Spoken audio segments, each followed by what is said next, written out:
Can we just be in the, like, Gene Roddenberry future that I was promised in Star Trek?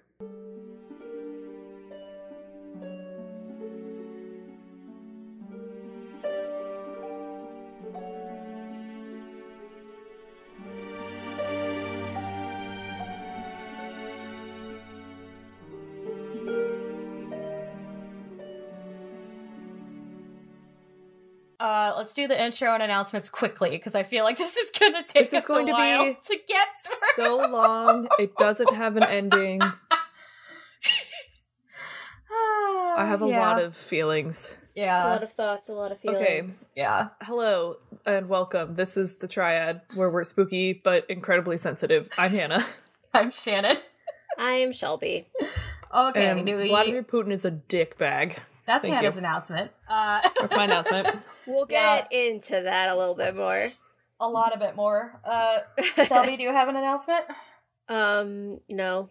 Okay, cool. I mean, I had a stressful day at work yesterday, but when do I not, so. Yeah, that's true. Mine is I got a third job, so that's fun.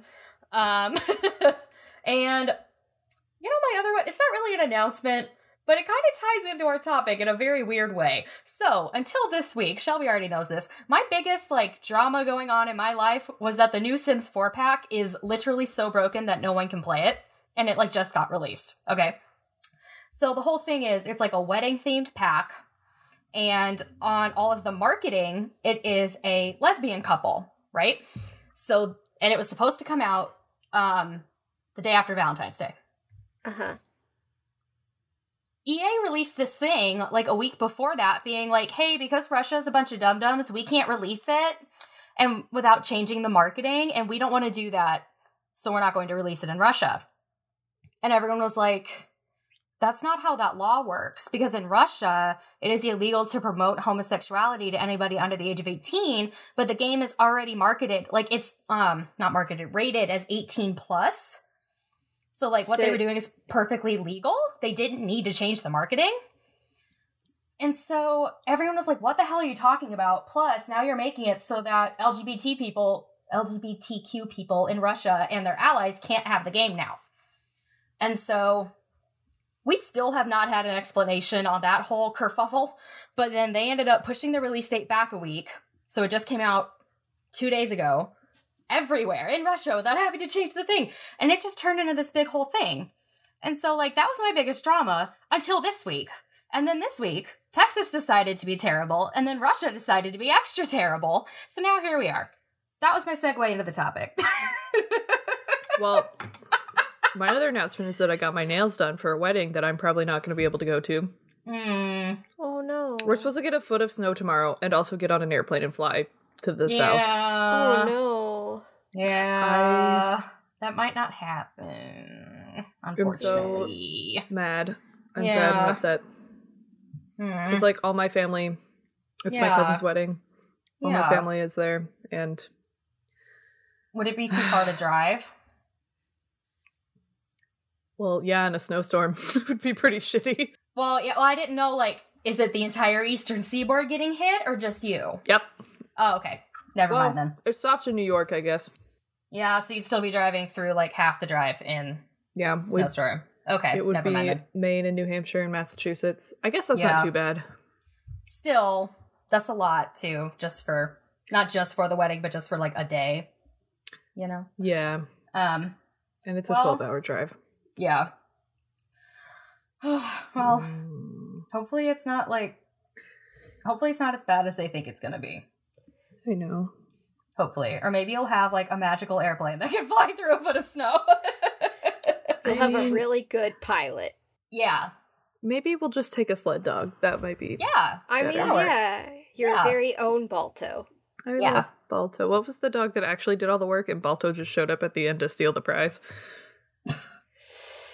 I don't remember its name. First of all, it was a girl. I do know that. Yeah. I don't know. All right, whatever. Anyway. Let's start this. Topic. Yeah. Yes. The topic is, I wrote episode... Oh, wait, now I have to read numbers. 1,293,649 on how Russia has personally wronged me. Because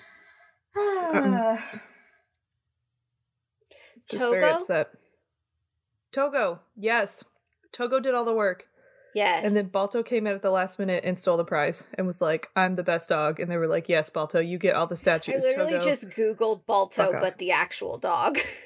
Yeah, Togo did all the work. Balto just came in at the end and finished the last leg of the race. Not saying Balto wasn't helpful for all those people with diphtheria or whatever, but Togo did all the work. Yeah. Okay. So I don't have any sources listed out. I will say them when they are applicable. Okay. Because a lot of this is copy and pasted from... Oh, we're talking about the Russia-Ukrainian crisis. Yep. So I'm just going to say my sources when they happen. That's fine. So I have an outline, but I'm not going to get to all the things on it because there was just so much, and I probably have 30 pages of notes here. You're doing a me. I am. It's insane. I didn't even get to number 6 in my outline if you're looking at the outline. Oh dear. Yeah. Okay. So to cut it into a reasonable amount of time, I'm just going to tell you how we got here, what's going on as of 9 p.m. GMT time, because that's when my source stopped posting. Also on today, it's February 24th. Oh yeah, it's February 24th, 2022. Yeah. So by the time this comes out, who knows what the fuck will have happened? Yeah. As of today, this is going to be old news. Some of it is old news because it's history. And then I don't know. But okay, I just ate a whole pizza. It was little. Why do you always eat pizza before we record? It just always works out that way. I don't know. It wasn't even my idea. Thomas ordered the pizza. I just happened to be eating it. All right. Okay. Let's talk about the collapse of the Soviet Union. Yay! So this is taken from history.com, and I'm just going to read this. I'm literally just going to read to you guys tonight. That's fine. So this is a picture taken on December 25th, 1991. When the red flag was coming down off the Kremlin and then the Russian Federation flag was going up. Anyway, the Soviet Union, quote, this is all from history.com, quote, the Soviet Union was supposed to be, quote, a society of true democracy, but in many ways it was no less repressive than the Tsarist autocracy that preceded it. It was ruled by a single party, the Communist Party, that demanded the allegiance of every Russian citizen. After 1924, when the dictator Joseph Stalin came to power, the state exercised totalitarian control over the economy, administering all industrial activities and establishing collective farms. It also controlled every aspect of political life. So people who went against it went to gulags or were executed. Now I'm just going to paraphrase. This is dumb. After Stalin's death in 1953, Soviet leaders denounced the Stalinist policies, but continued to maintain the Communist Party. So it kind of became a little bit different. I don't know. So the Communist Party has never. The focus became the Cold War, which was worked out basically an arms race with the U.S. It's hard. It's hard to suppress. It's a really good idea. It's just really anti-communism throughout Eastern Europe. So everyone had to be communist who was in the Soviet states, and if not, they were just completely shut down. There was no availability to be a dissenter in any way. So let's skip ahead to the 90s. So people were fed up with the bad economy that had grown out of Gorbachev's administration and his sort of hands-off approach to the Soviet satellite states. So think Estonia and Lithuania and places like that. And many of them had declared their independence from Moscow. So then in August 18th of 1991, members of the Communist Party and the military placed Gorbachev under house arrest, and it was because, quote, of his inability for health reasons to be the president. Excuse me, but it was really just a coup d'etat. They were like, fuck you, you can live in your house. And I have a question real quick. Is it Moscow or Moscow? Because I've heard both, and I don't know which one is correct. To pronounce it correctly in Russian, it's Moskva. So okay, I don't know. What should I say? I don't know. Okay. Moscow. I say Moscow. I think Moscow. Okay. What did I say? You said Moscow. Yeah, but I say Moscow. But I don't know why I say that. I just do. It's Moskva. Like it's not even like that's not even correct. Yeah. I know how it's spelled in Russian, so I don't know what to tell you. Okay. I just didn't know if there was like a correct English pronunciation, if that makes sense. Feel free to Google that, Shannon. I will. Okay, how about that? In the meantime, I have to get through this. This is gonna take forever. Fine. No, you're fine. I just had a quick question. Yes. So, state of emergency. There was a coup. The military moved onto Moscow, but their tanks were met with human chains, and citizens barricaded to protect the Russian parliament. Boris Yeltsin, who was the chair of parliament, stood on top of those tanks and was like rallying people, and the coup lasted for 3 days and then failed.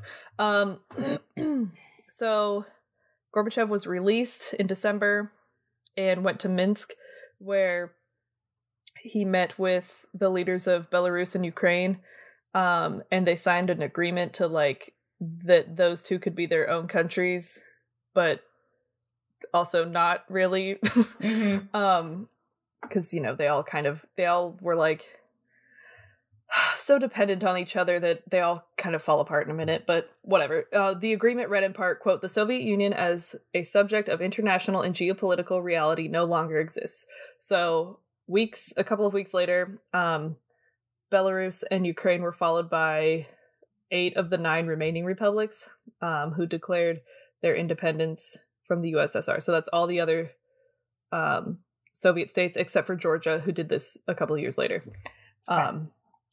So Gorbachev resigned as president after this, saying, quote, "We are now living in a new world. An end has been put to the Cold War and to the arms race, as well as to the mad militarization of the country, which has crippled our economy, public attitudes, and morals. Morals. Definitely says morals. And morals. Whatever. A instead of E. Confusing me. So anyway, the Soviet Union fell. Yes. R.I.P. Yes. Why is that bad? Why did that matter? Let's talk about the outcomes. Go to the next slide. So, okay. The Soviet Union shattered. So if you look at that picture, that map up there, those are all the places that in red that were former Soviet states and are now on their own. Which isn't really, it's not a bad thing that they're on their own. It's a bad thing that they are starting from scratch and also the Soviet Union, the former Soviet Union, which is now the Russian Federation, has no economy. The economy has died. There's no money. Everyone is poor and it's terrible. There are a bunch of separatist movements that require military action and lots of military and ethnic clashes, and it's just not good. It's just lots of humanitarian crises are happening. There are moves to sort of, sorry, I'm trying not to burp and throw up in the microphone. Oh my god. As always. So there are moves to move towards a more capitalist market economy, which Russia didn't really have prior to they had an economy where they whatever. It's more capitalist now. It's more free market-y. Yeah. And because of the Soviet Union collapsing, there was a decline of of communist governments around the world. Lots of them sort of faltered at this time. And additionally, the US becomes a sole superpower at this time. Sole, SOLE, not SOUL. Yes. We don't get really good at base overnight. Yeah. That's not what happened. So according to scholar Marcel H. von Herpen, the end of the Soviet Union also marked the end of Russia's colonialism and imperialism. Lifting of the total censorship and political pro-communist propaganda led to disclosure to the public of such political and historical issues as the Molotov-Ribbentrop Pact. So I've talked about a lot of these. The Molotov-Ribbentrop Pact was the pact between Germany and the USSR to split Poland in half. The Katyn massacre, which was when when the Russians killed all of the military officers. The revision of the revision of Stalinist repression, so basically gulags and all of that. The revision of the Russian Civil War. So these were all things that were rewritten to be they weren't bad, they were great. Yeah. Communism is fantastic.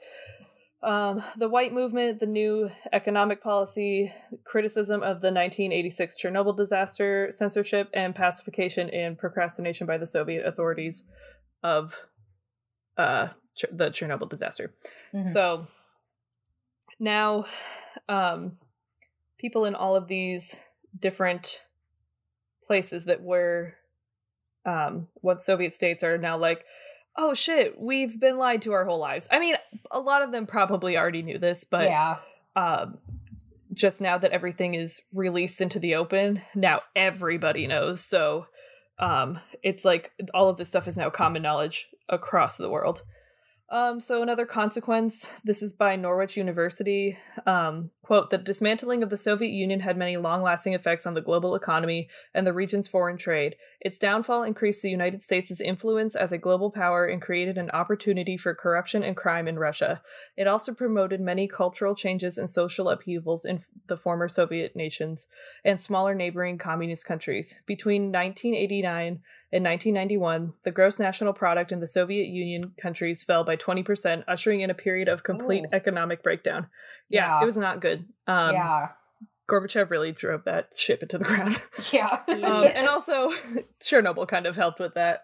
Yeah. Like, after Chernobyl, everyone was like, maybe we shouldn't, like, let them have nuclear shit. Yeah. Anyway. So, maybe. That's the fall of the Soviet Union. Let's move on to Putin's rise to power.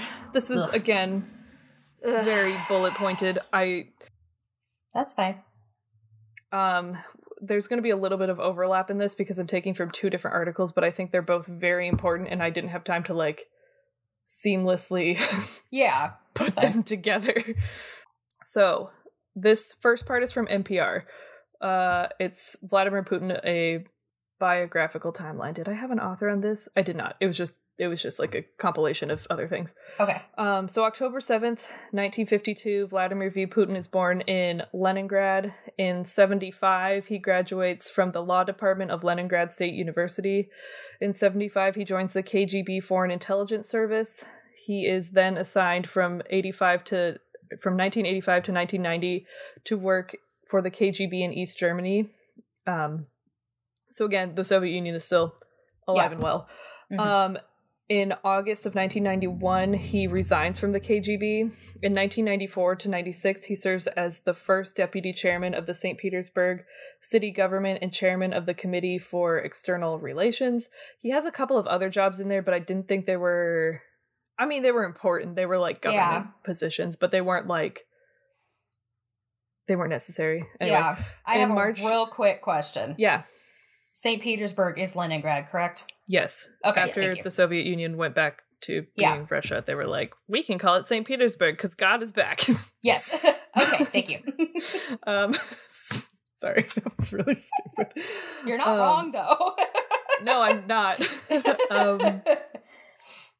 Okay. In March 1997, he becomes Yeltsin's deputy chief of staff in charge of the main control department. I don't know what the main control department is, but he's if you've ever watched The West Wing, he's Josh Lyman, but like evil Josh Lyman. In May of 1998, he's named the presidential first deputy chief of staff in charge of Russian regions. So basically, he's like in charge of all the states in Russia. The oblasts is what they're called, but I don't know, whatever. In July 1998 to August 1999, he serves as the director of the Federal Security Service, a successor of the agency to the KGB. So he's in the new secret police. He's in charge of the new secret police. Great. So when I say that he's former KGB, what I mean is he served in the KGB Foreign Service. But he also was the director of the secret police for a while. Yeah. Which is bad because I don't know what you know about the Russian secret police, but they are not chill. Nope. Let's see. So March through August of 1999, he also served as the Russian Security Council secretary. In August of 1999, he is appointed to prime minister. So Russia has a what's it called? I wrote it down. Hold on.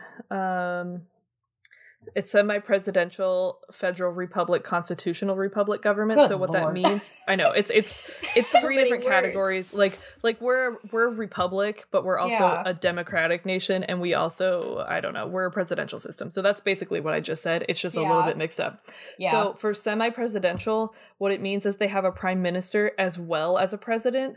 Okay. So he's prime minister, but that he doesn't have as much power as a president would. Okay.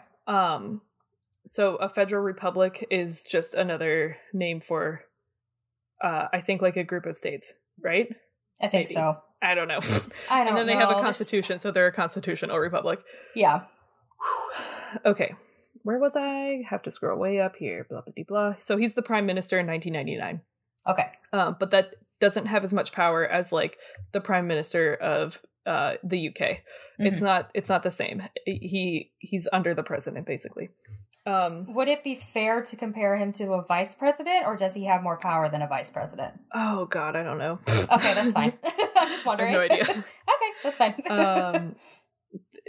I don't know. The point of it is he doesn't have as much power as he probably wants. He doesn't, not as much.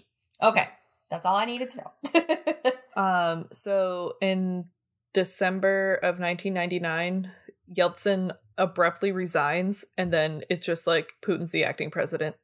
Thank you, goodbye. This is very suspicious to me because they were like, he was old and in poor health, and then other people were like, what was he?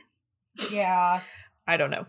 Well, and this is conspiracy brain, obviously, with Putin being so tied up with KGB secret police.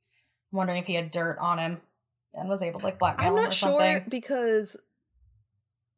because he kind of, like, if you look at his earlier career, he sort of came out of nowhere and was just like, oh, you're head of the security now, of like internal, whatever, KGB, new KGB. He was kind of like, I don't want to say a nobody, but he was kind of a nobody, and then he just kind of got snapped up. I don't know. I never like that. Yeah, that's weird. That's always suspicious. Especially in Russia. Yeah. Anyway, whatever. Yeah. So then in March, he is officially elected president. So he was just kind of the acting president while elections were pending. Okay. He wins in the first round, and he got just over 50% of the vote. Okay. So in May of 2000, he's sworn in as Russia's second democratically elected president. And he said, quote, "We have a common goal, a strong Russia." So it's only the year 2000. And this is, okay, OneDrive, I didn't ask you. And this is Russia's only this is Russia's only, this is the only, this is their second election. Ever. Yes. Not really. Yeah, well, yes, really. Yeah. Their second democratic election. Yes. How and what year did the Soviet collapse? 1991. Okay. How long are the presidential terms? In theory. Yeltsin was in for a couple of terms. Okay. That's all I needed. Thank you. But yeah, they do have a term limit because we'll get to that later. Yeah. Where Putin was like, I'm the king. Anyway, whatever. Okay. So in March of 2001, the United States and Russia expel 50 of each other's diplomats over alleged espionage. I don't know why I said that, G. Putin downplays the expulsions. He just downplays it. He's like, I don't want to lose my relationship with the US, basically, but also quit spying. And vice versa. Real quick, the president of Russia term length is 6 years, renewable once. Okay. So then, if that helps. It does. So then, does it say with the renewal, do they need to have another election to renew, or does the president just get to say, I'm going to renew again? I think you have to have an election, because that's when... Okay. Because if you remember, a couple of years ago, Putin was like, I'm king of Russia forever. No, I know. I'm just wondering, because, like, timeline-wise, that doesn't really... Well, what? No, that does match up. Never mind. Ignore me. You're fine. My brain can't math today. I'm fine. I don't know. I usually stop being interested when Stalin dies. Yeah. So You're fine. I never really get this far. Yeah, you're fine. I just I genuinely don't know how the Russian government works. It says in March of 2018, Putin was reelected. That wasn't a real. She's gonna get into that. I guarantee. Yes, it. I know, but I'm just saying. So yes, it is technically another election. Okay. They can't just be like, I'm gonna be here forever. Yeah, but that's never mind. Except that it's Russia. So he kind of did do that, but we'll talk about it. It's Russia. Yeah, let's go now to Reuters. So now we're gonna go back a little bit to 1999. This is by Andrew Osborne. So here are some highlights of Putin's 20 years in power. Gross. So this, whatever. In August 9th of 1999, during an economic crisis, Boris Yeltsin names little-known Security Chief Vladimir Putin as his fifth acting prime minister in less than a year, and says he wants Putin to succeed him as president in the following weeks. Apartment bombings across Russia kill more than 300 people, which Putin blames on Chechen terrorists. His popularity is boosted by his tough response, which includes the aerial bombings of parts of Chechnya and an assault to recapture the breakaway southern province. Some Kremlin critics question if Chechen terrorists were really to blame for the apartment bombings. They totally weren't. It was all fucking fake. I can tell you that. Like, I immediately was like, they didn't do that. No, they definitely did it. Yeah. So that's too coincidentally timed to aid him, you know? Yeah, and he's been doing this forever with the Chechens. Anyway. Yeah. So then Yeltsin resigns. We're going back in time, and now we're catching up with the timeline. Yeltsin has resigned. It is 1999. So Putin is acting president. In March of 2000, Putin wins his first presidential election. He wins his second presidential election in 2004. With more than 70% of the vote after oil prices fuel a consumer boom and raise living standards, a trend that continues for another 4 years. In December of 2004, Putin scraps direct elections for regional governments, making them, in effect, Kremlin appointees. So basically he says, you can't elect a mayor or, like, a governor of your province anymore. I get to do it.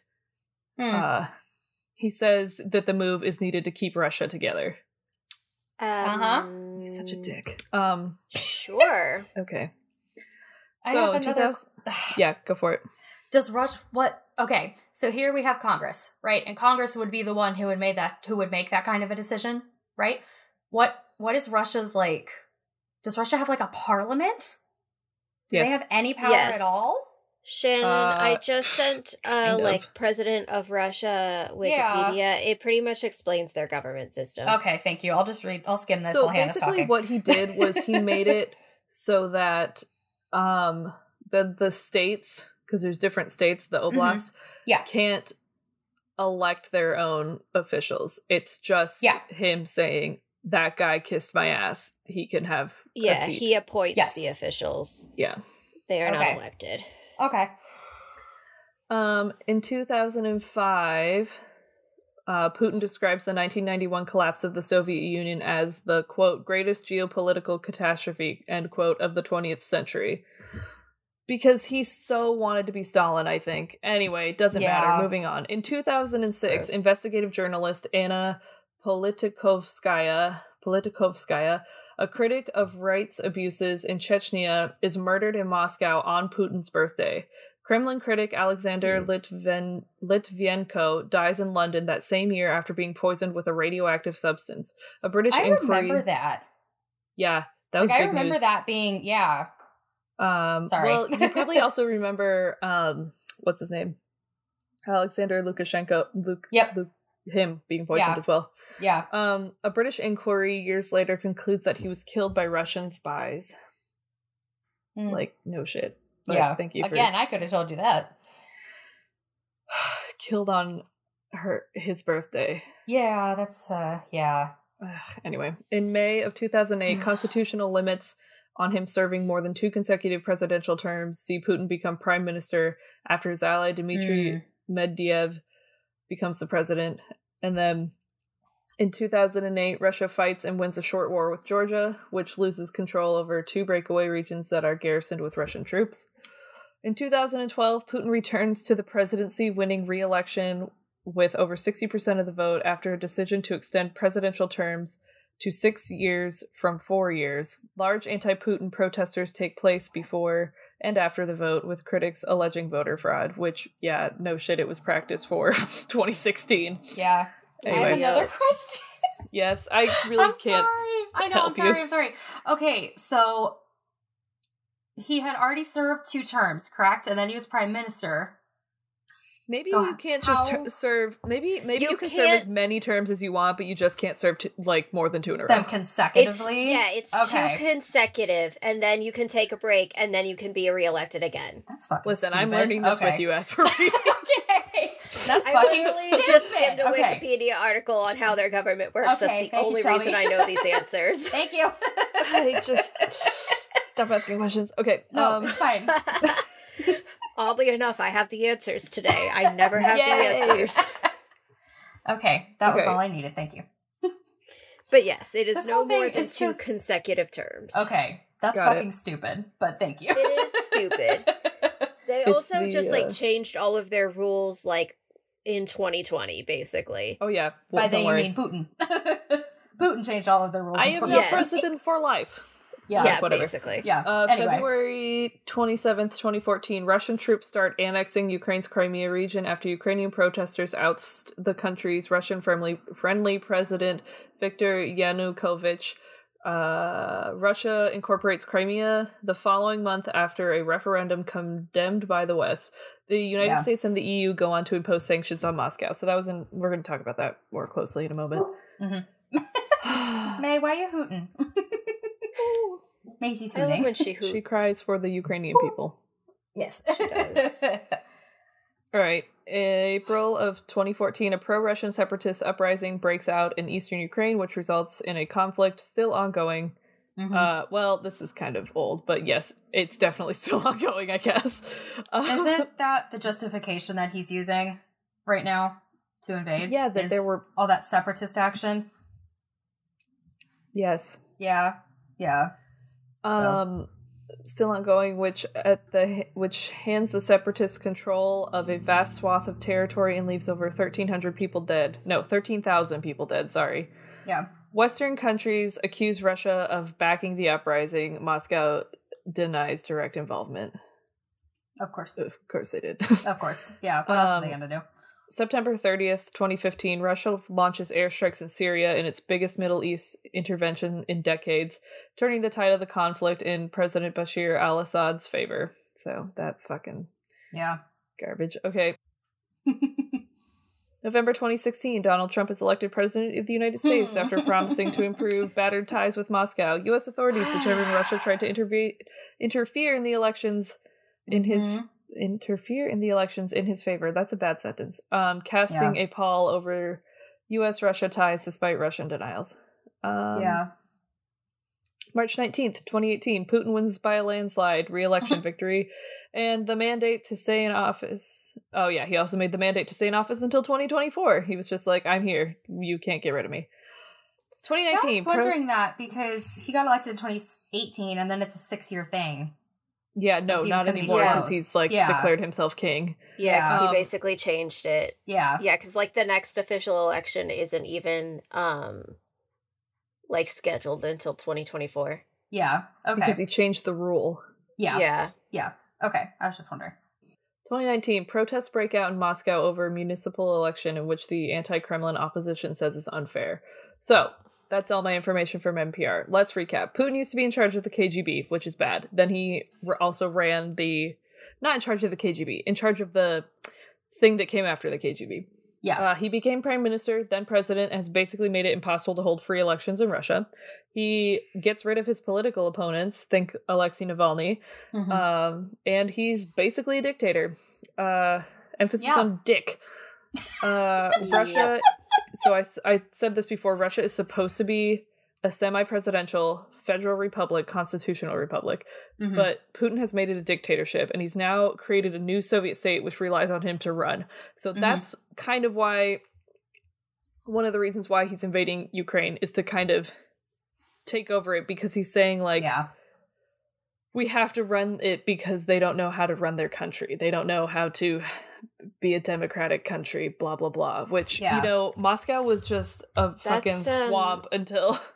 not your responsibility, was sir. Fucking building beautiful things and having culture. Yeah. Oh my god, this is gonna be so long. All That's right. fine. So you can go to the next slide. Okay. So we're gonna backtrack a little bit to 2014. All right, so we're gonna talk about the revolution of dictionary. This is from the MaidanMuseum.org. Sorry. What did I say? Did I say dictionary? You said dictionary. Oh my god, I'm losing my mind. In the middle, okay. Let's just take a look at what I did today. I was so upset about this conflict that I accidentally microwaved a fork. I just had to eat my spaghetti, and I put the whole thing in there. And I was like, why is my microwave screaming? It's because I put a fork in there. Because you tried to blow it up? Yeah. Oh my god. Anyway, not the revolution of dictionary. Sorry, Talk to J.R.R. Tolkien about that. Okay. The revolution of dignity. Wow. Okay. I was just... Those are very different things. I don't know why I said dictionary. Were you just looking at a dictionary for that word? Is that why you were thinking of it? No, I was looking at the part under it where it says the source. Oh, okay. And I was... The museum part maybe made my head go to dictionary. Maybe. You don't know. Whew, that was funny. Okay.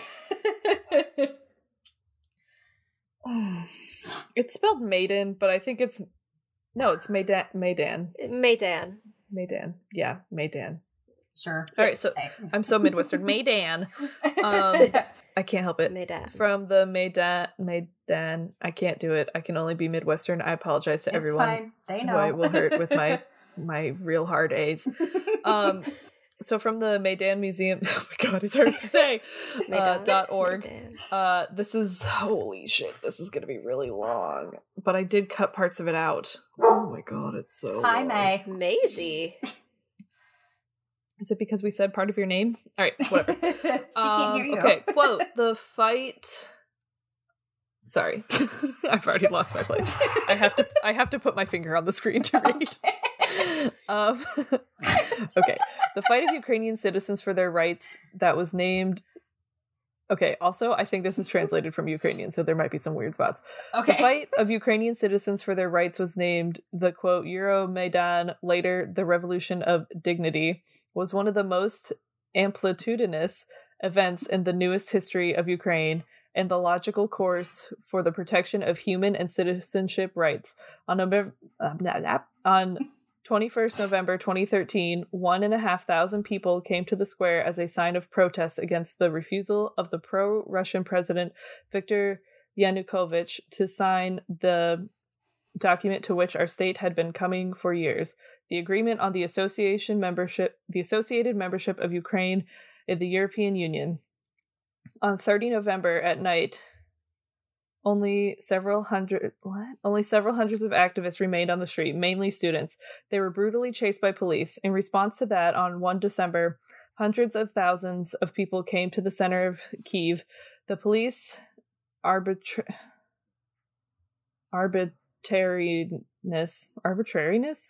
Yeah, that's word. Arbitrariness. That R just went away in my head.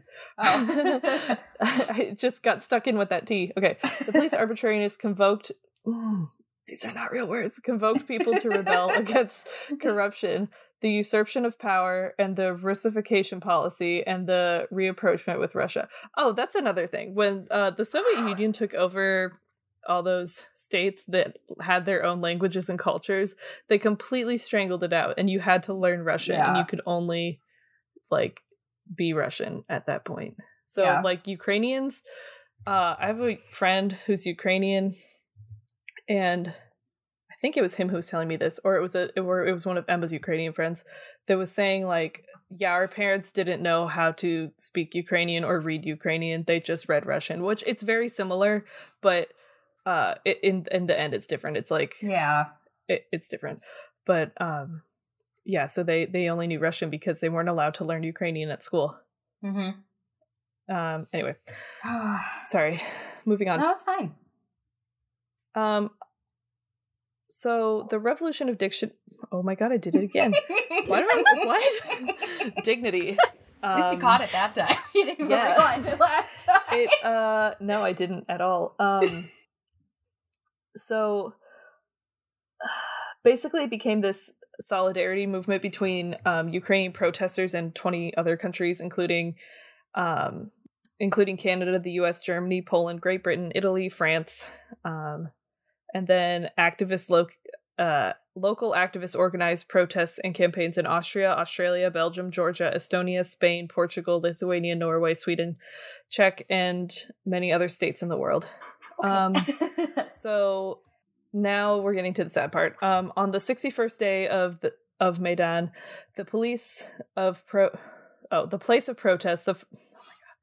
What? This is definitely translated from something else, and it's very hard for me to read because I can barely read English. On the 61st day of Maidan, at the place of the protest, the first two activists were shot. At that moment, oh my god, Windows, get out of here!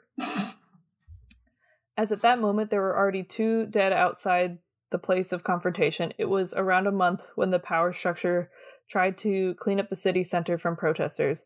Only in the night of 22 February 2014, President Yanukovych escaped to Russia by using a charter jet. The amount of 108 victims of the Revolution of Dignity was officially determined. Most of the heroes of the Heavenly 100 died from fire wounds on 20 February 2014. Basically, what happened was there were a bunch of Russian snipers on buildings, and they just shot down into the crowd. Yeah. So the Maidan appeared to be an important historical event that had a deep impact on politics, not only in Europe, but also worldwide. It had irrevocably directed the country to the course of Europe, caused the war with the neighbor Russia, led to the renewal of the Cold War between Russia and the West, as well as the impact on the course of political events in the Middle East and Pacific. I'm gonna guess this meant to say countries. Future historians and political scientists will write on this matter by researching from the broader perspective. Okay. So basically, when the protests in 2014 ended, it never really ended, but were quelled by Russian snipers. It sort of, had an impact. Yeah. It changed the course of history. It created this thought inside of, and here I am speculating, but this has to be true. It created this thought in Vladimir Putin's head where he was like, all right, if I can't have Ukraine, nobody can have Ukraine. And that's where we are now. So this is from, this is a quote from I think it's an Indian newspaper. It's Swara. Wait. Oh my god, words are so hard. Swarajya.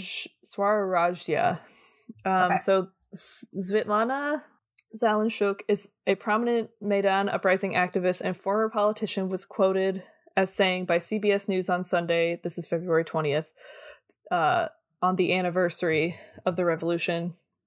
Quote,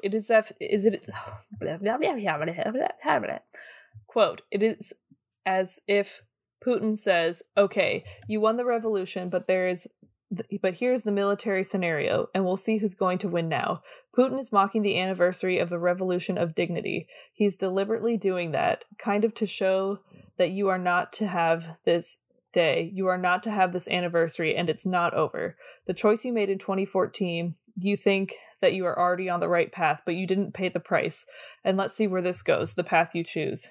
Where Putin is renegotiating the world order, the West is still negotiating the de-escalation in Ukraine. And this is the problem at the moment, because it's not just about Ukraine, obviously, it's about Putin. He wants to have this informal veto right on the global decision-making. He wants to sit at the global table and say what choices countries should make, especially his neighbors or post-Soviet Union countries. So I think that's true. Yep. Okay, let's talk about today. Okay. Holy crap.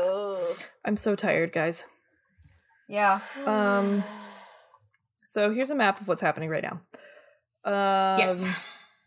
So this I was watching the news. Shit, I don't remember what I was watching it on. I have no idea. I don't know. I was watching the news, and this Colonel Christopher Costa came on, and he said, why attack today? And here are the 4 reasons that he posited, which I think that they're pretty accurate, and then I'll add some more of my own. 1, we pulled out of Afghanistan, and it made the U.S. seem really weak because we kind of just left it in shambles, and it was a shit show. And it was and I had a whole section to add about Afghanistan because I feel bad that we didn't talk about it when it happened, but like I don't even know where to begin. Like I said earlier, it's to me it's a different situation. It is. And I'll talk about it eventually. I will. Yeah. But again, I don't know if we said this up here, but we definitely said this to each other earlier. This is not a news podcast. Don't get your news from here. Yeah. We don't know anything. In fact, we're learning as we're reading. Yeah. Okay. As we're presenting, we're like, oh, that's a fun fact. Yeah, fun fact. Didn't know that. All right. So again, we pulled out of Afghanistan, and it made the U.S. seem really weak. Second is political changes in NATO and Western governments. So, like, a lot of nations have just had presidential elections, or Germany has a new chancellor. Mm-hmm. And so there's a lot of shifting around in governments, whether it's good or bad doesn't really matter. It's just that now things are a little bit weaker because it's a new administration in place. Mm-hmm. So, now's a good time to strike. Yeah. Second, the U.S. is really, or third, sorry, we're on number 3. Wow. Yep. It's probably the letters that are confusing me. In my notes, it says A, B, C, D. Third, the U.S. is very polarized right now, and we're basically on the brink of a civil war. So, why not just distract us with our own distractedness? Yeah. We have enough political. We're too busy. We're too busy to take care of anything else. Yeah. Fourth, this is a test of Western powers' strengths. So anyway, Colonel Christopher Costa said those 4 things, but I think also, it's just like a good time because everything's falling apart. I mean, we still have a global pandemic. There are still there's just a lot. Pepe's happening outside my door screaming and sneezing.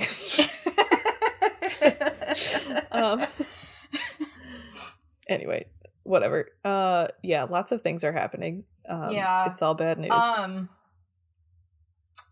I don't know if you're going to get into this or not, but when I was watching the news earlier, they had some like politics analyst guy. He isn't like a politician in the US. I don't know what exactly his job is, but he was of the opinion that Putin is doing this to like, I mean, I'm sure a lot of people are saying he basically wants to rebuild the Soviet Union. He does. He wants to be Stalin.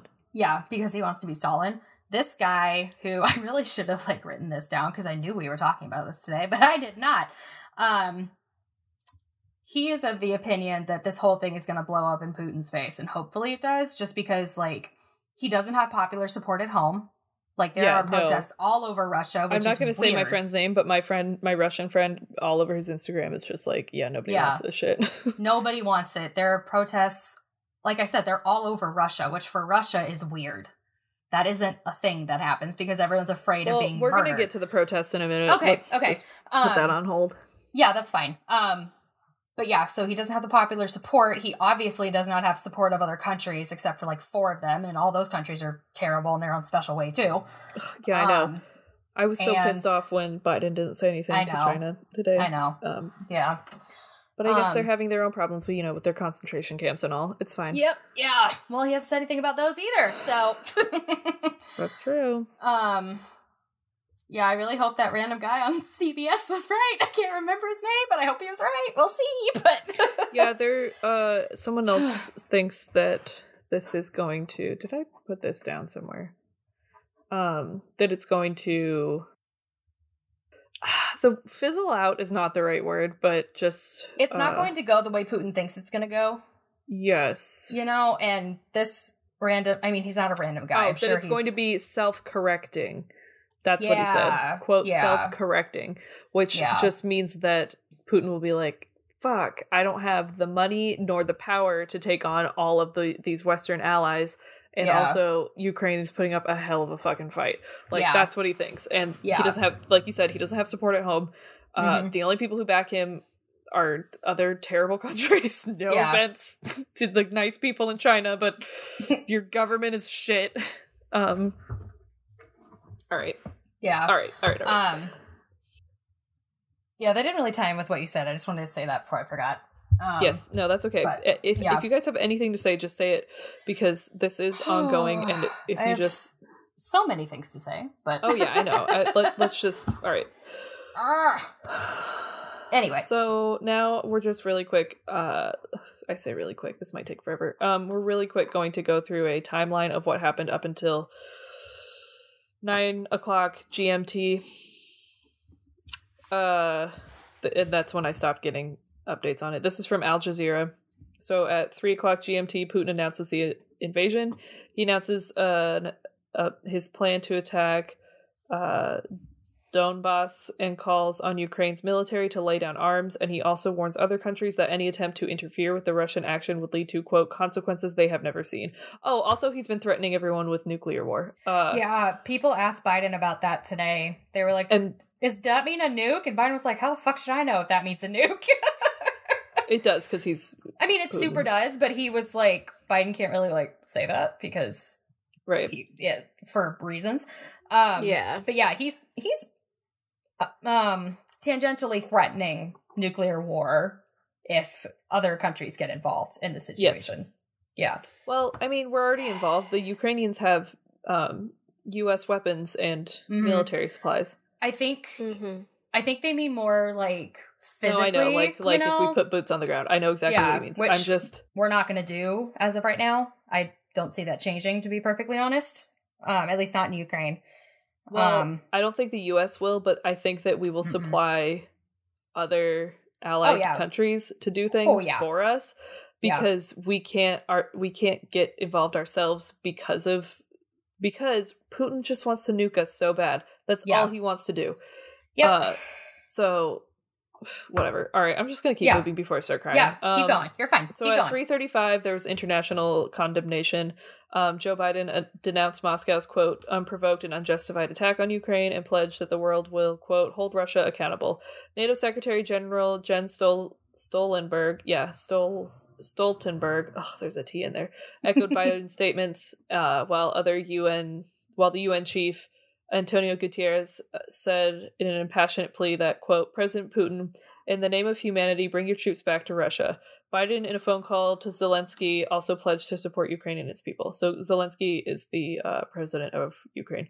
Mm-hmm. Also, really quick before I forget, Putin keeps saying that the Ukrainian government is just neo-Nazis. Yeah, I saw that. Okay. That's weird. You're literally putting gay people in concentration camps. Like, whatever. Okay, you're the one who's a fascist dictator, buddy, not Zelensky. Yes. You know? Like, Zelensky's just can we just leave Ukraine alone? Can we stop? Zelensky's like, I was an actor and now I have to deal with this bullshit? I'm just the Ronald Reagan of Ukraine and I don't know what to do. I mean, basically. I'm sure he's more capable than that, but... No, I don't think he's... Because Ronald Reagan was a dickbag, too. That's true. Someday I'm going to talk about the Reagans. Because I hate Nancy Reagan so much. I mean, I'm probably going to talk about the Reagans at some point. In some capacity. Just because I hate Ronald Reagan with the White House. I just want to talk about what they did, their gross negligence in the AIDS crisis. Oh my god, I know. Yeah. All right, that is not the point of right now. We have to keep going. Okay, so 3:46 GMT explosions reported heard near Mariupol, which is, it's in eastern Ukraine. I'm pretty sure it's a port city. Okay. I'm not sure, though. I could be wrong. 4 o'clock, Ukraine Ministry of Infrastructure announces passenger and staff evacuated from Kiev Airport because there was a helicopter attack. Explosions heard near Kyiv at 4:15 and elsewhere. Al Jazeera. Oh, wait a minute. Yes, Al Jazeera's Andrew Simons reports at least 7, quote, loud explosions were heard in Ukraine's capital, close to the Boryspil International Airport. In the east, artillery fire reportedly heard in pro-Russia rebel-controlled Donetsk, and explosions heard near Kharkiv. These words are hard. At 4:30, Ukraine says Russia has launched, quote, full-scale invasion. Ukraine Foreign Minister Dmytro Kuleba says Russia has launched, quote, a full-scale invasion of Ukraine, and it's targeting its cities with weapon strikes. At 4:41, Kyiv mayor urges citizens to stay home following explosions heard at the capital. At 4:45, Ukraine shuts down its entire airspace in response to Russian military operations in Donbass. At 5 GMT, Russia says it's targeting junta in Kyiv. I think that's a military thing. I have no idea. I don't know either. But let me see. Okay, Russia's ambassador to the UN tells Emergency Secretary Council meeting that Moscow's military operation against the Ukraine was targeting, quote, the junta in power in Kyiv. Oh, he's just targeting, like, whatever. Okay, so 5 GMT, Russian-backed separatists say they have attacked Ukraine-controlled town. Russian-backed separatists say they have launched offenses in their Ukrainian-controlled towns. So they started at 5:25. Ukraine says it's targeting Russia says it's targeting Ukraine military facilities with precision weapons. So that's when they started blowing up the military operations, so like satellites and trucks and shit. 5:30, Russia suspends flights at domestic airports near Ukrainian border until March 2nd. 5:45, Ukraine says Eastern units under intensive shelling. There's so much here. I don't even know what to do, guys. There's so much shit happened today. I know. Do you just want to get, like, not the highlights, but just... Yeah, I'll just do highlights. All right. Yeah, because otherwise Ukraine... we're going to go like minute by minute, and that's just a lot. Yeah. Ukraine says troops attacked from Belarus. So, Belarus is an ally of Ukraine. Zelensky declares martial law. Russia says that it has degraded Ukraine's air defense. Separatists claim to have captured Ukrainian towns. Ukraine claims to have shot down a Russian plane. I did see the videos of that plane on the ground. Ukraine says Russian military hardware entering from Crimea. Ukraine says that at least 8 people killed by Russian shelling. Russian-backed separatists say the goal is to capture Ukrainian regions. Security camera footage shows Russian military vehicles crossing from Ukraine into Russian-annexed Crimea. Kyiv says anyone who can hold a weapon can join the territorial defense forces. The mayor of Mariupol, oh my god, it says that 3, quote, peaceful people killed in a village near the airport, and that a child was injured. And he said, quote, I want to reassure you that our military spirit is at its highest level and that nobody will surrender Mariupol. We will defend our city and our land.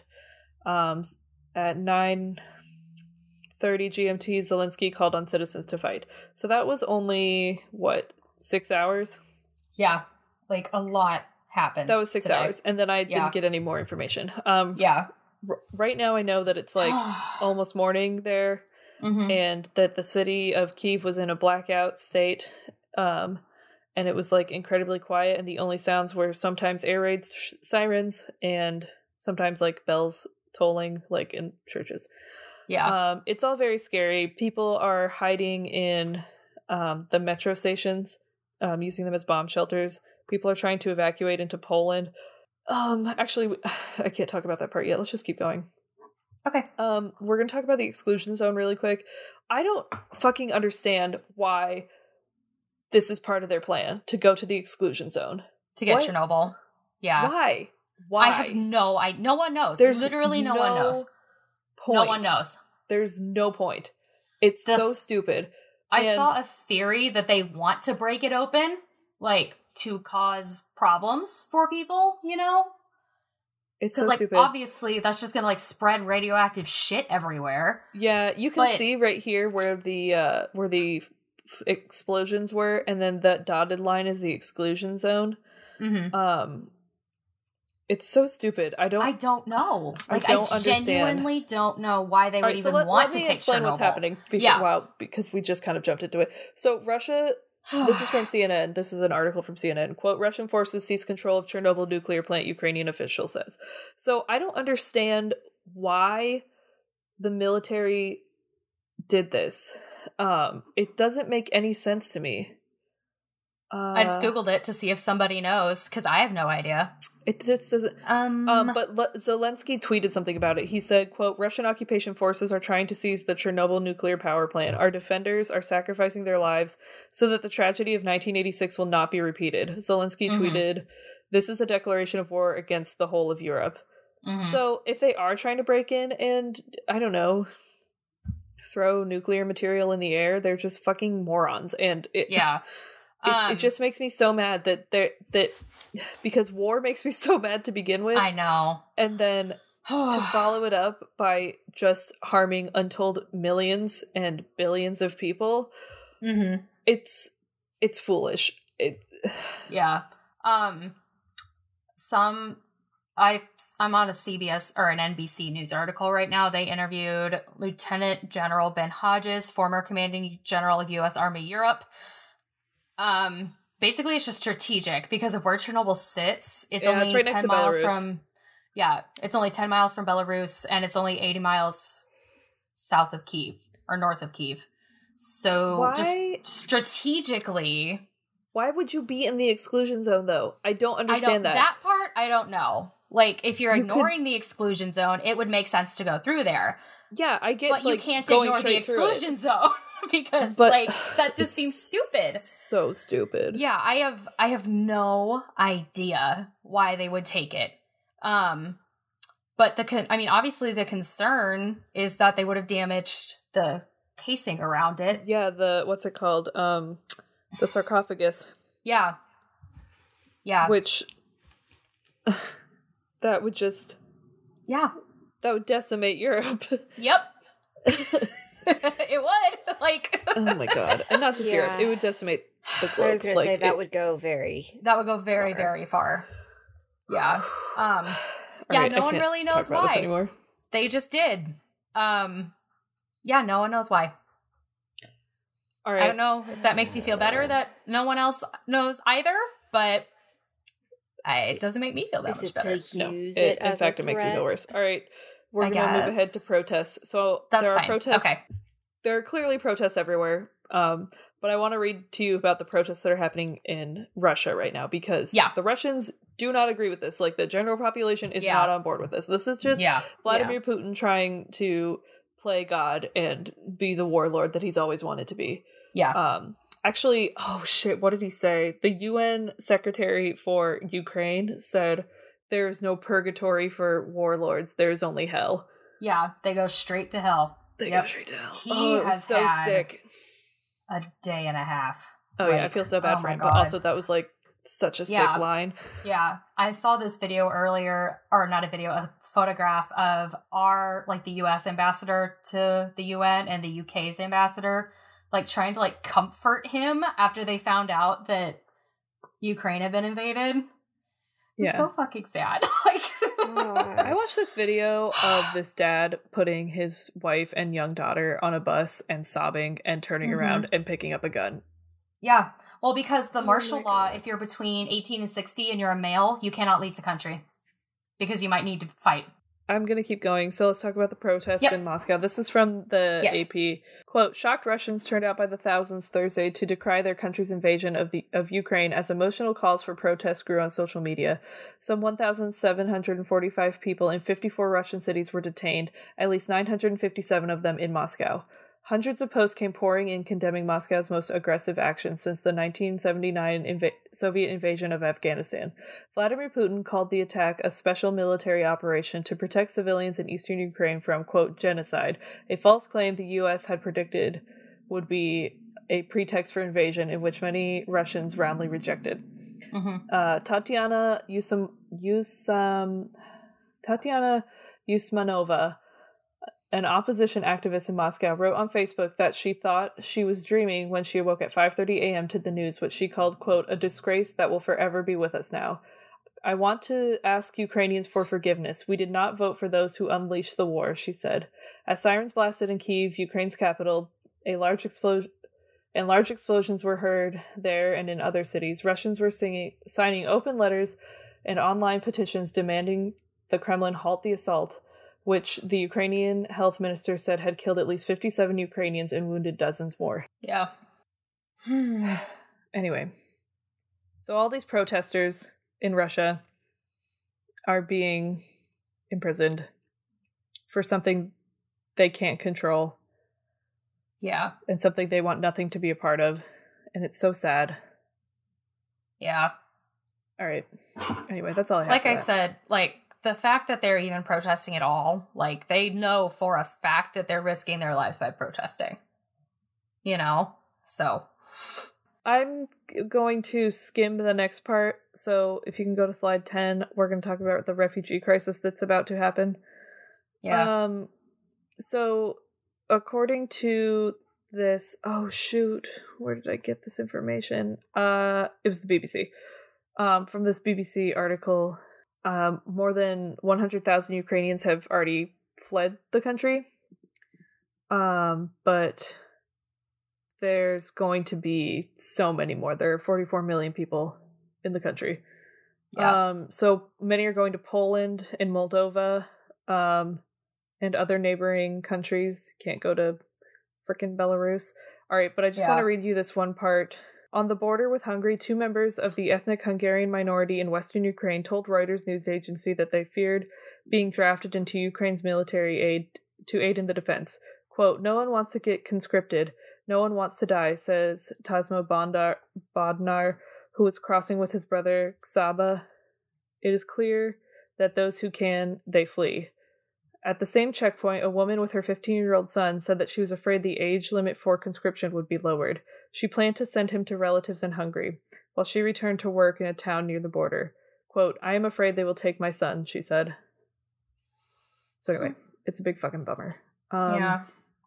I had something here on the cyber attacks. I'm just going to skip it. Basically, the Ukrainian Department of Defense kind of had a big cyber attack when the invasion started, and they think that Moscow's going to do many, many more. And they're really what the Ukrainians really fear right now is that Moscow is going to. I'm going to say the Kremlin. It's not Moscow. The Kremlin is going to take down the power grids. And not only in Ukraine, but also in neighboring Poland, because Poland is accepting refugees. And so they're so scared that Poland's going to lose power, especially in places like hospitals where like people will be so fucked without power. Because you have to remember, we're still in a global health crisis. Yeah. There's still a pandemic. Yeah. A lot of people are concerned about that for the US as well, because Russia has shown that they're able to do conduct, I guess, cyber attacks against us. Yeah. Perpetrate. Yeah, perpetrate. Thank you. That's the word I wanted. I do wonder, so I just Googled it. So the US is like, we're not doing anything physically unless a NATO country is harmed or whatever. Yeah, would a cyber attack count for that? I don't know if a cyber attack would count for that. They were talking about that on the news. They were like, does that count as like an attack, an act of force? And it does in some cases, like that example I just gave. If they were to shut off power in a hospital in Poland and people were to die, then yes, that would count. And but no, if you like just scramble everyone's email, that's not going to count. No. It's if you do something like that. That makes sense. That where makes people sense. are like hurt in the process. Yeah, that makes sense. Okay. And the opposite is true for Russia. Like, we can also launch these kinds of cyber attacks. They're clearly more likely to do it since they've been doing it forever. Yeah. But we also have the capabilities to do it. Yeah. We're probably not going to start that fight, though. No, definitely not. Just because we know better. Not that we know better, just we would lose that. Like, that isn't a good idea at all. in my All right, opinion. let's take a brief moment to yell at Tucker Carlson because I hate him so much. Yay! That's my favorite thing to do. So here's a piece of poo, and it's covered by a cute emoji. See what I did there? Yes. Anyway, click on this link and watch this video. It's very short. I'm pretty sure I saw it. You probably did. Yeah, I probably watch it again did. anyway for context. Yeah, I'll put the soundbite in here too. Okay. I don't care if Fox tries to sue me. It's fair use. Leave me alone. It might be worth asking yourself, since it is getting pretty serious, what is this really about? Why do I hate Putin so much? Has Putin ever called me a racist? Has he threatened to get me fired for disagreeing with him? Has he shipped every middle-class job in my town to Russia? Did he manufacture a worldwide pandemic that wrecked my business and kept me indoors for 2 years? Is he teaching my children to embrace racial discrimination? Is he making fentanyl? Is he trying to snuff out Christianity? Does he eat dogs? These are fair questions, and the answer to all of them is no. Vladimir Putin didn't do any of that. I didn't get to the eat dogs part before. It's fucking crazy. He's such a crazy, crazy person. Shannon, what the fuck does that have to do with anything? So please make sure the soundbite comes before this. I'll put it. That he says that thing about racial discrimination and then goes on to say, does he eat dogs? In the next fucking sentence, does he eat dogs? That is the most racist fucking thing I've ever heard. Oh my god. That is oh my god. He's evil. He's an evil person. He is the personification of that idea that conservatives cannot feel empathy for people outside of their bubble. Yeah. Yeah. Yeah. He really is. He's never hurt me, so why are you upset? Like, that's literally the argument that he's making. Thomas just sent this song to me that was really great, and I wish I could remember. Where's my phone? I wish I could remember the name of it, but I'm going to text him about it. But there's a line in there that says, hate your neighbor, but don't forget to say grace. Mm-hmm. And I was like, oh, it's so true. Yep. I hate everything and everyone right now. Also, sorry I've been super quiet this episode, but, like, I've been at work all day, so I've had zero time to, like, she doesn't know what the fuck's happening. Like, she knows what's going on. So she knows that Ukraine was invaded, but that's it. Like, right. And, like, all of my stuff has been like, oh, my cousin is in the Ukraine. Oh, like, personally, my uncle is, like, next door.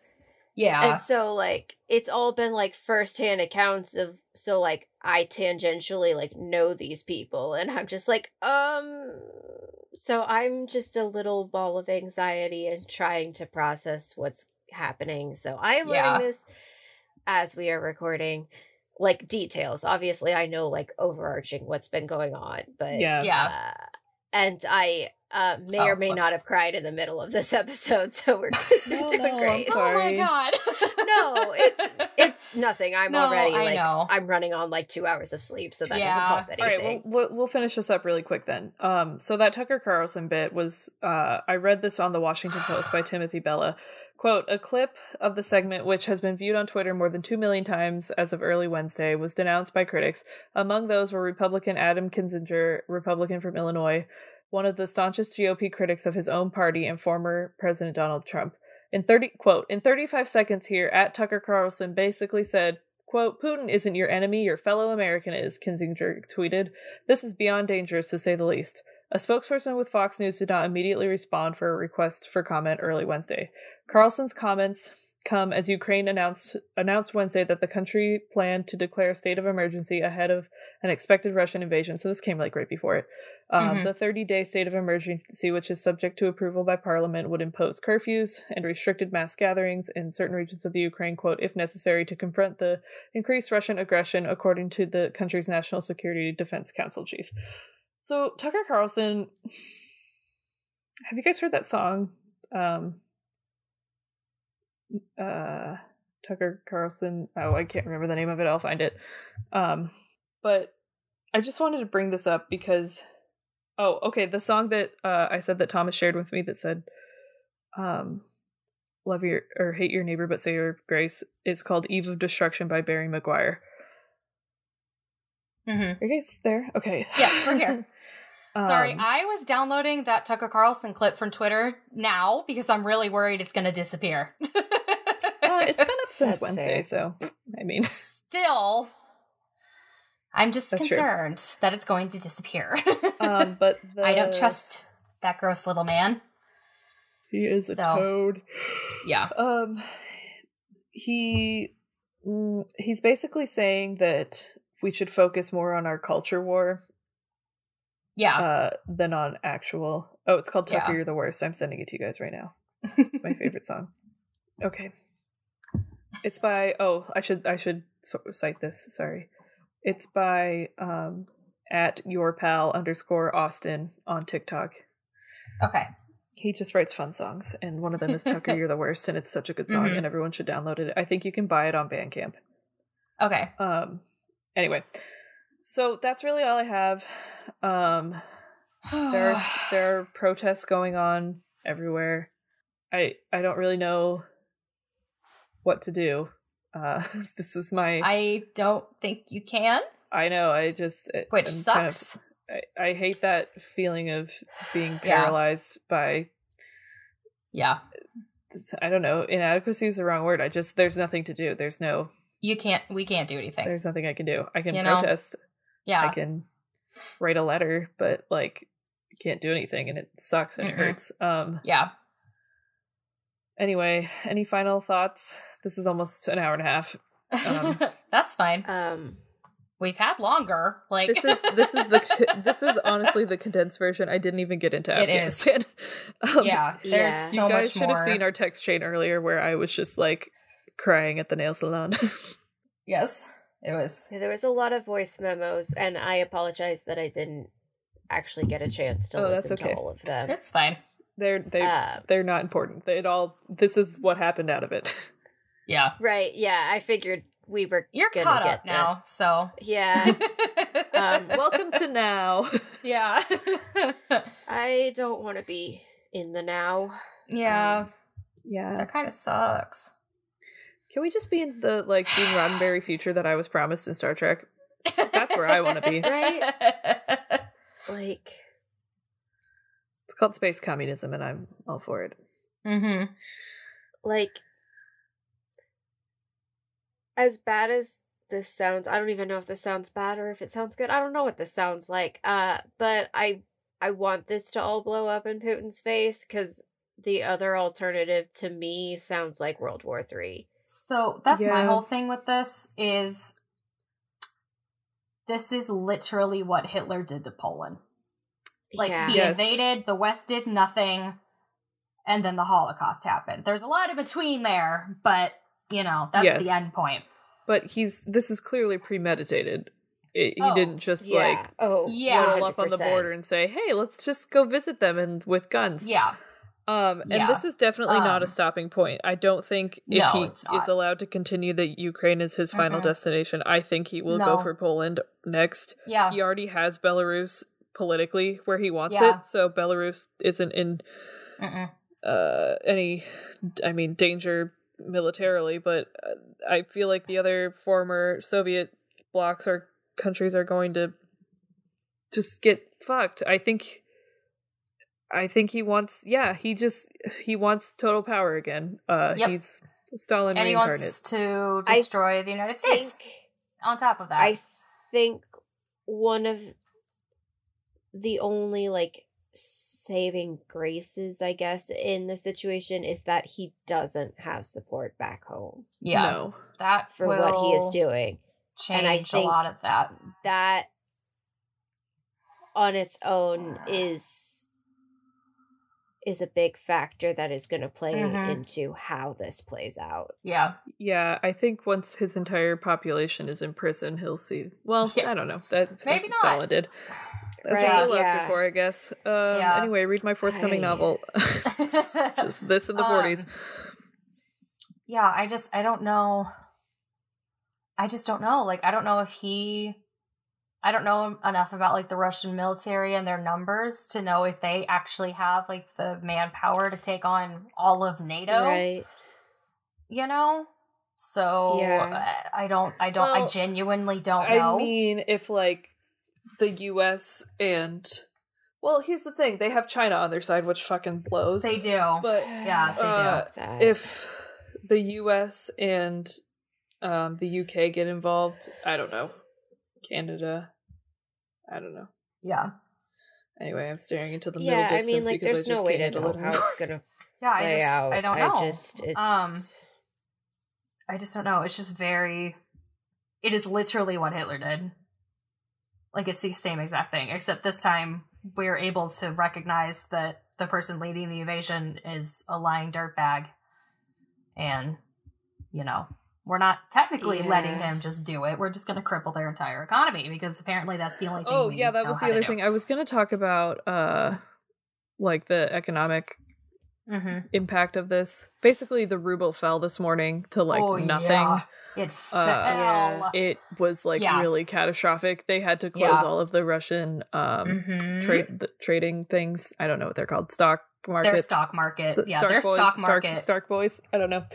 And their stock market collapsed. Their currency collapsed. Yeah, so that was another thing that fucking sucks for the, like, Joe Schmo in Russia who just wants to live his life. Yeah. Well, and then I'm wondering, that's part of the factor that might lead it to blow up in his face. Yeah. Because he is crippling his entire country over nothing. Over literally nothing. Over a fake thing that he just made up. Over the country's run by Nazis. No, it's not. You're crazy. If anything, you're the fascist. Yeah, you just want control. Like, that's all it is. Over something that you have no right to have control over. No. And by you, I mean Putin, obviously. But, yeah. Yes, Yeah. Yeah. Okay. Yep. So that's what happened. Please keep your Ukrainian friends and family in your thoughts. And I don't know. Our ending is that we have no ending. Goodbye. Yeah. Free Ukraine. Yes. Yeah. Okay, bye. Bye. Thanks for listening to The Triad. Our music is by Scott Buckley. Our audio is recorded by our sound engineers, Craig Bott and Audrey Credo. If you like the show, please rate, review, and subscribe on Apple Podcasts, Spotify, or wherever you get your podcasts. You can also follow us on social media. We're on Instagram, YouTube, and Tumblr as The Triad Podcast. We're also on Patreon as The Triad. Currently, all Patreon funds will go towards the cost of hosting the show. Each tier has its own rewards, but every patron receives our undying gratitude. Do you have comments, questions, or stories? Email us at thetriadpod@gmail.com. And thank you again for listening to The Triad, where we're spooky but sensitive.